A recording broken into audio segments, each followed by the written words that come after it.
How you guys doing? Mark Franks, Christian Life Coach. Guys, today I want to talk about drinking and what the Bible has to say about drinking alcohol. I got a question a couple years ago about drinking alcohol, and it's a sensitive subject because, some people say God doesn't want you to drink at all, and some people say, it's not. You just don't have to, just don't drink that much. So this is why I got out from it, and basically in the Bible, and I'll try to put the verses down below. In the Bible, it says, "Don't be drunk." So drinking a little bit of wine, drinking some alcohol, and just drinking conservatively. If you're conservative with it, then I believe it's okay, and that's what I'm getting from the Bible. But the Bible is against getting drunk because drunkenness causes lewdness. It causes violence, bad behavior, immorality. So it is drinking is more or less a gateway to sin. And that's what God said, don't be reckless with your drinking.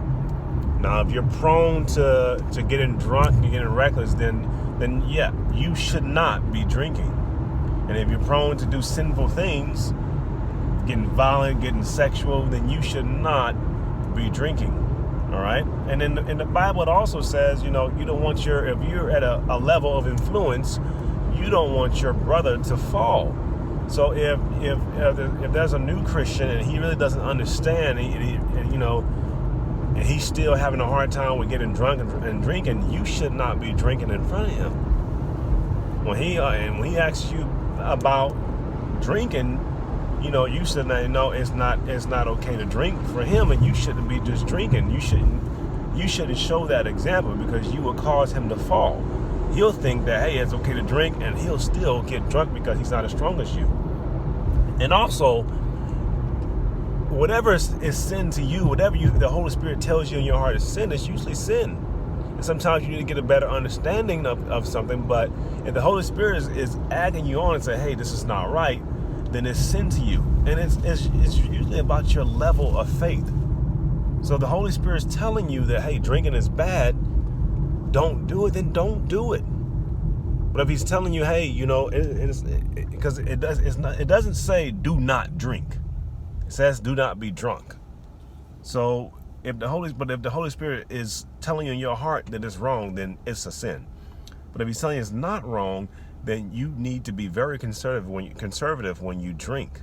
All right, don't drink excessive, and don't drink don't drink to get drunk. All right, you can have a glass or two of wine, and even they say that's healthy as far as wine. You can drink a beer or alcohol, but remember what I said about that, because I am not at anything condoning a Christian to be getting drunk and drinking all the time. When you're a pastor or you are a level of influence, your drinking level should go way down. Or you should drink in your house, or you should drink very conservative. Because you don't want your brothers who are weak in that position to stumble. And that's what I have to say about that. Mark Franks, Christian Life Coach. Guys, if you have any more questions that you want me to talk about or address, please leave a comment below. You guys have a blessed day out there.